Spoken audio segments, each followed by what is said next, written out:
अण्णाभाऊ साठे यांच्या पुतळ्यासाठी साखळी उपोषण केलं गेलंय। बुलढाण्यामधील खामगावात मातंग समाजाकडून साखळी उपोषण करण्यात आलं।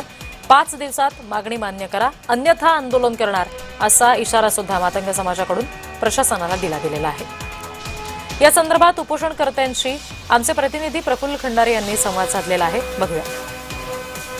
बुलढाणा जिल्ह्याच्या खामगाव शहरामध्ये साहित्यरत्न अण्णाभाऊ साठे यांचा पुतळा कायम करावा यासाठी गेल्या 12 दिवसापासून खामगाव नगरपालिकेसमोर साखळी उपोषण सुरू आहे। मात्र या उपोषणाला दखल जी आहे घेण्यासाठी प्रशासनाकडे वेळ नाहीये। काय नेमकं घडतं ते आपण जाणून घेऊया।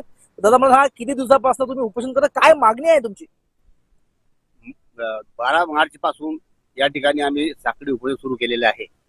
आमची महत्वाची मागणी आहे की साहित्यरत्न अण्णाभाऊ साठे, डॉक्टर अण्णाभाऊ साठे यांचा पुतळा ज्या ठिकाणी अज्ञात व्यक्तीने बसवलेला आहे तो त्या ठिकाणी कायम करून त्याचं सौंदर्यीकरण करण्यात यावं अशी आमची एकमेव मागणी आहे। मागच्या 25 तारखेपासून साखळी उपोषण या ठिकाणी सुरू आहे आणि अण्णाभाऊ साठेंच्या पुतळ्यासाठी आहे।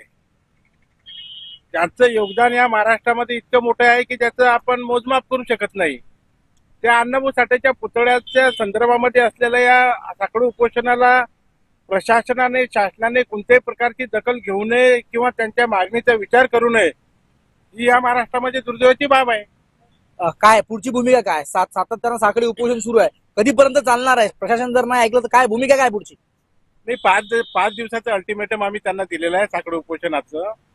साखळी उपोषणाच्या नंतरही दखल घेतल्या गेली नाही तर आम्ही सर्व लोक समाज या ठिकाणी आमरण उपोषणाला बसेल आणि त्यानंतरही प्रशासनाने, शासनाने दखल घेतली नाही तर महाराष्ट्रामध्ये या पुतळ्यासाठी आंदोलन उभे होतील आणि त्याला जबाबदार सर्व शासन राहील। प्रफुल्ल खंडारे, जय महाराष्ट्र न्यूज।